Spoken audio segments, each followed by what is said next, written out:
klarifikasi dari keluarga Siburian, yaitu keluarga dari pihak suami Reptania Guru Nenggolan.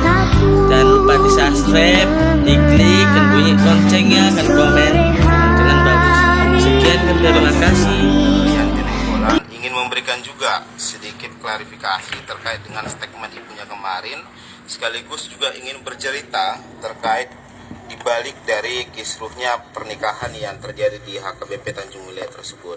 Nah, saya telah bersama dengan Ibu Tina ya, Ibu Tina yang berbaju biru itu adalah ibu kandung dari Alex Siburian. Kemudian abang yang di tengah itu adalah Alex Siburian sendiri, dan yang di samping kanan itu adalah Yanti Nenggolan selaku dari anak dari Emma Sitorus. Nah, untuk saat ini mungkin dari para tribuners sekalian juga ada menyentipkan pertanyaan-pertanyaan, mungkin bisa langsung dituliskan di kolom komentar. Nah, adapun untuk yang pertama kita akan mewawancarai dengan ibu dari Alex Siburian. Nah, kemarin kan Bu, dari Bu Tina, kemarin Ibu Emma sempat memberikan klarifikasi, dan yang menjadi poin dari dibalik kisruhnya pernikahan Yanti dan Alex itu adalah tidak datangnya keluarga dari Alex Siburian, termasuk ibu sebagai ibu kandung dari Alex Siburian, itu menjumpai terlebih dahulu Ibu Emma, baru kemudian berkomunikasi dengan pihak Nenggolan. Mungkin apa yang ingin Ibu klarifikasi terkait hal tersebut? Terima kasih buat semuanya. Saya orang tua Alexander Siburian ingin mengatakan yang sejujurnya. Di saat anakku membicarakan jenjang pernikahan, nah, bawa ke rumah calon, dibawalah. Tanya anak, baru apalah kau dek? Baru nengok. Ada mami papa udah meninggal bulan 8 semalam. Mama udah nikah sama Marga juga. Jadi keluarga masih ada, udah atau opung atau lembur, ada lengkap. Jadi sesudah dia berkata seperti itu dan pembicaraan sudah mulai dekat, saya berhubungan dengan keluarga Nenggolan. Karena menantu atau calonku pada saat itu yang mau datang ke rumah ini, calon menantu baru Nenggolan. Jadi yang saya jumpai Marga Nenggolan. Memang saya tidak menjumpai ibu dari mamanya menantu. Kenapa? Karena anaknya sendiri sudah mengatakan bahwa mamanya sudah berumah tangga dengan Marjuta dan sudah mengadati. Kalau lah aku pergi ke rumahnya, berarti yang mau berpesta ini bukan Buru Nenggolan, Buru Manjunta. Macam mana pun pihak Siburian tidak ada yang mendukung aku. Itu sudah lari dari jalur ada. Itu aja. Jadi tapi sepanjang prosesi adat sampai pada pernikahan, sempat nggak berkomunikasi dengan Ibu Emma Sitorus? Entah itu dari via telepon, entah itu berkomunikasi tatap muka langsung seperti itu? Tidak pernah. Karena komunikasiku cukup hanya Nenggolan. Dan pada saat itu aku bilang sama calon menantuku, kalau memang mama itu ngotot, suruh mendekat sama Nenggolan. Karena kelemahan mama itu sudah ada. Dia sudah panyaran si Manjunta. Itu komunikasi, itu kelemahannya. Jadi mesti dia yang mendekat sama Nenggolan. Kalau mamanya Adrina, jadi bagus nanti pesta, aku bilang. Tapi ku dengar dari calon menantuku hari itu, dia bilang tidak mau mama itu. Karena mama pengen mau si Manjunta. Oh, kalau begitu, yang gak ada artinya aku hubungkan. Kan begitu. Nah, tapi di dalam prosesi sepanjang adat sampai pernikahan, Ibu Tina sempat mengetahui nggak bahwa keinginan dari Ibu Emma Sitorus itu hanyalah untuk agar ibu menjumpai dia terlebih dahulu, baru dia nanti menyampaikan ke Marga Nenggolan?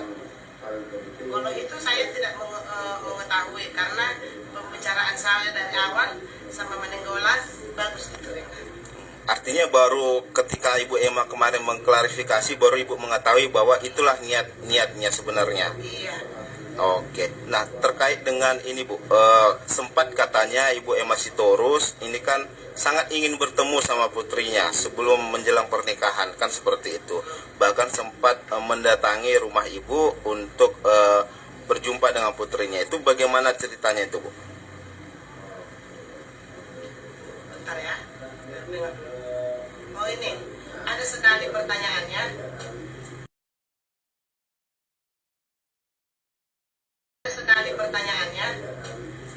Ada hari itu pertemuanku dengar di rumah Sinenggolan, dan Sinenggolan membilang itu tolong dulu dijemput si Bere si Nia ke kosnya, biar di rumah ini dulu, kami mau ada pertemuan di rumah karena si Torus mau ke rumah, kata Sinenggolan kan.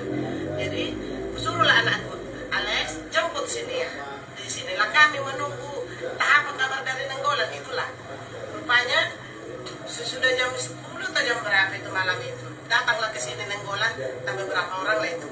Nah, datang ke sini Nenggolan duduk dengan muka tidak pas. Sementara aku di sini seorang ibu janda, kan? Orang itu datang. Cuma tahu aku yang Nenggolan disuruh ini bukan Nenggolan yang kukawani ngomong keluarganya, tidak. Hanya dari sepihak dari Sitorus yang datang. Jadi berbicara di sini. Kau itu sudah mau kau kawinkan anakmu sama baru kami, tapi nggak ada pernah kau kasih bertemu dengan mamanya. Oh begitu itu. Iya, orang itu menunggu tulangnya, mesti itu menghadap ke rumah tulangnya.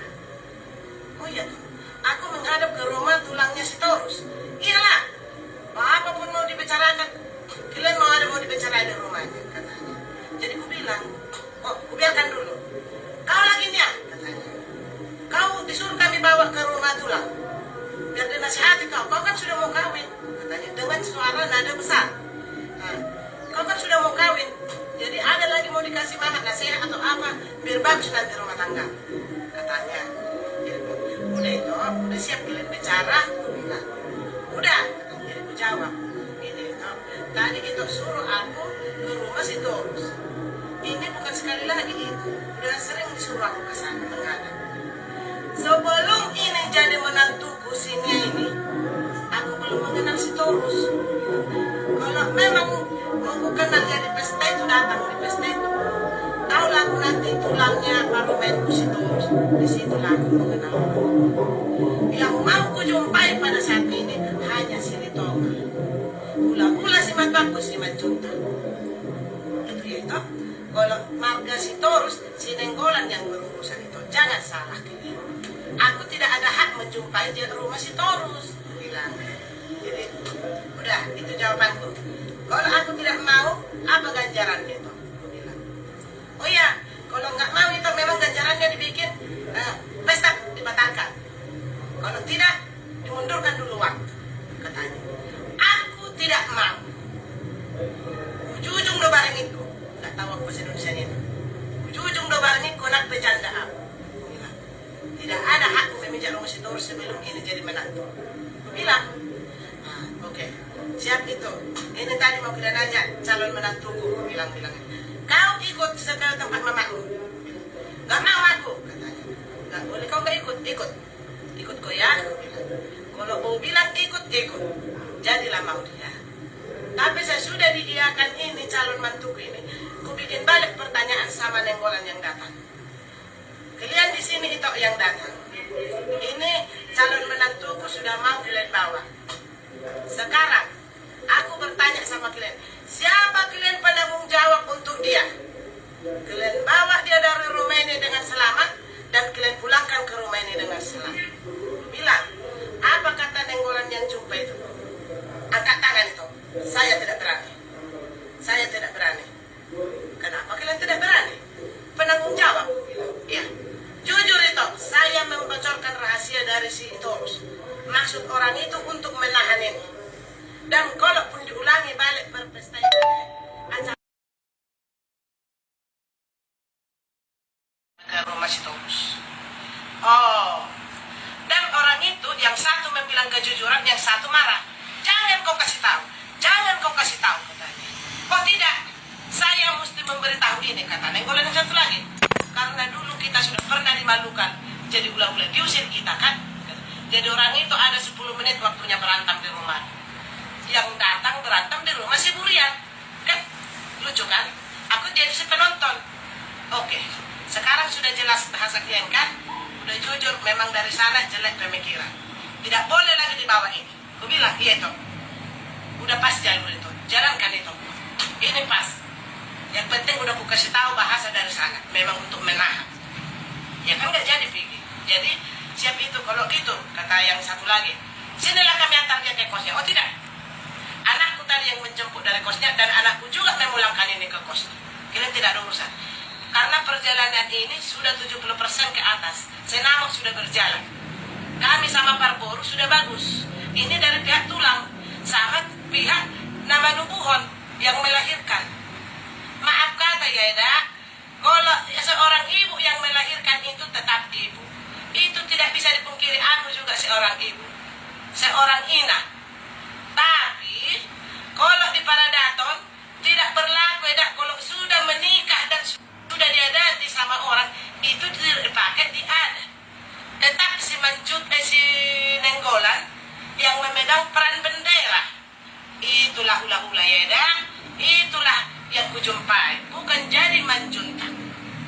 Dan yang pada saat entah 3 hari entah berapa aku kurang harinya, tiba-tiba jam 10 malam datang lagi ke sini. Gak tahu aku banyaknya, tak berapa banyak, sampai penuh ujung sana. Rombongan dengan kata tok buka pintu. Ku buka satu pintu, ke pintuku ketepatan 2 lapis. Kalian siapa? Aku bilang. Kami Katorus katanya. Oh stop, gak boleh masuk. Tunggu di luar. Aku bilang. Karena jujur belum ada haknya Margatorus datang ke rumah. Dari mana jalan orang itu datang ke rumah? Dan ada ku dengar suaranya itu si Junta. Saya mereka bahasa itu. Si Junta itu membilang saya menyandra anaknya. Belum pernah kusandra di rumahku ini baru Junta. Yang berurusan di rumahku ini, yang mau menantu di rumahku baru Nenggolan. Tidak ada baru Junta di sini. Jadi tolong si Junta, tolong ditarik bahasanya. Jangan sampai aku naik nanti. Itu tidak ada hak. Dibilangnya itu kusandra anaknya 2 bulan. Tidak ada anak si Junta di rumahku. Boru Nenggolan pun tidak ada di rumahku. Biar terus terang kalian mendengar ya dah. Dari dulu pemberitahuanku. Anak ini calon menantuku ini kuala jual doon pakateon nami tu marga Nenggolan. Pernahkah memang Jojori sebelumnya memperkirakan akan sampai ricu seperti ini? Bagaimana, Bang? Ya, terima kasih sebelumnya untuk Abang. Kalau mengenai hati yang kita tanya, kita pasti sedih, Bang. Karena hanya inilah pesta yang terbesar yang akan aku jalani sama istriku ini. Tapi itu pun dirusak lagi sama orang hilang sana, sama tulang Sitorus. Dan ya gimana lah ya Bang, orang ini pun ada mengatakan kata-kata yang tidak pernah kulakukan tapi diucapkan sama mereka. Dan yang pertama dari tulang Sitorus, tulangnya istriku yang paling kecil, siap bulan, mengatakan harus kami putus malam itu juga setelah selesai pernikahan kami. Pemberkatan itu harus putus hubungan, kalau tidak saya akan dibunuh karena nama dan foto saya sudah ada sama tulangnya. Itu masalah yang paling berat sama saya sebenarnya. Seorang tulang mengancam saya seperti itu. Di mana salah saya? Letak salah saya. Saya bagus menikah sama berenya. Nah, yang kedua, untuk adiknya istri saya dan adik saya lah sekarang, si Eca. Kenapa dia sanggup mengatakan ini kakaknya saya guna-gunai? Dia pun mengetahui selama kami berhubungan 5 tahun tidak ada masalah kayak gimana. Dia pun mendukung. Cepat abang nikah biar makan daging kita, biar berpesta kita, segala macam lah dibilangin dia. Kenapa setelah kami beracara pesta ini ada kalimat diguna-gunakan? Nah, sementara hubungan kami ini sudah berjalan 5 tahun. Dan di acara wisuda mereka hanya menunjukkan foto-foto yang mereka tidak ada saya. Sementara foto mereka itu saya yang fotokan di situ. Saya hadir di situ. Apapun acara orang itu saya hadir di situ. Jangan mereka mengatakan saya setelah mengenal si Budian dia lari melenceng segala macam seperti yang dibilang mereka itu. Dan ada satu lagi. Dari kawannya adiknya ini juga satu gereja kami. Dia mengatakan bahwasanya aku setiap minggu itu membawa perempuan yang berbeda dan mengatakan bahwa saya sudah menikah, sudah ada istri. Datang adiknya ini, kan udah tahu kalian kan begini begono, si laki-laki itu begini begono. Kalau memang dia sudah mengetahui saya sudah menikah, kenapa diajukan dia aku menikah sama kakaknya? Kenapa seperti itu? Kan itulah yang menjadi pikiran sama saya sekarang sama adiknya ini. Kenapa seperti itu si adik ini? Kalau dulu kami jumpa cepat labang kapan lagi kita nikah, biar pesta kita. Sekarang dibilang seperti itu. Kalau memang dia tahu saya sudah pernah nikah, ngapain dia ajukannya pula kakaknya nikah sama saya? Kan itu yang jadi perdebatan ini sekarang. Bilang diguna-gunai, dari mana letaknya saya mengguna-gunai dia? Sementara kami sudah berhubungan selama 5 tahun. Sebelum dia wisuda kami sudah berteman. Kan itu. Dan Amang itu sendiri, Amang Sinenggolan meninggal, saya ikut menghadiri ke Siantar sana, ke kuburan saya. Jauh sebelum itu saya sudah mengatakan sama istri saya, ayo kita ke sana. Aku pengen melihat siapanya mertuaku, si Nainggolan. Aku perlu mengetahui itu, siapanya si mertuaku. Orang ini masih berat hatinya karena ya nggak tahu lah, mungkin ada keberatan hati mereka dulu kan gitu. Tapi kan saya sebagai calon suami ya harus, karena itunya ulah-ulah saya, tulang saya, si mertua saya yang harus perlu saya ketahui. Tidak mungkinlah saya menikah tidak tahu siapa ulah-ulah saya. Andaikan kami sudah punya anak, siapa hukumnya pun nggak tahu. Jadi itulah jalan untuk mengajak orang itu ke sana, menjumpai tulang sana. Kebetulan sebelum kami berangkat, ya tulang itu sudah meninggal. Nah, tidak sempatlah kami berjumpa. Nah, tapi Bang, ini mungkin kita tarik agak sedikit ke belakang. Sebelum proses pernikahan ini, itu komunikasi Abang dengan Ibu Emma itu gimana, Bang? Kalau ditanya itu Bang, komunikasi kami sangat baik. Nah, tulang itu pada saat ulang tahun diundang kami berdua, kami hadir. Adik Eca pun ulang tahun, kami hadir. Diundang untuk datang ke rumahnya, datanglah ke rumah adik ulang tahun segala macam. Ya kami datang hadir dengan baik segala macam. Tidak ada bahasa apa. Bahkan Nam tulang itu pun mengatakan cepat-cepatlah, jangan lama-lama. Kenapa setelah pesta ini mau terjadi tidak mengenal katanya? Nah, ini permasalahannya, Bang. Berarti ini yang menjadi hal yang membuat Abang terkejut juga gitu ya. Itulah, Bang, artinya sebelumnya sudah seperti ya sering bertemu, sering berkomunikasi, bahkan juga didukung pernikahannya, tapi kok tiba-tiba di tengah jalan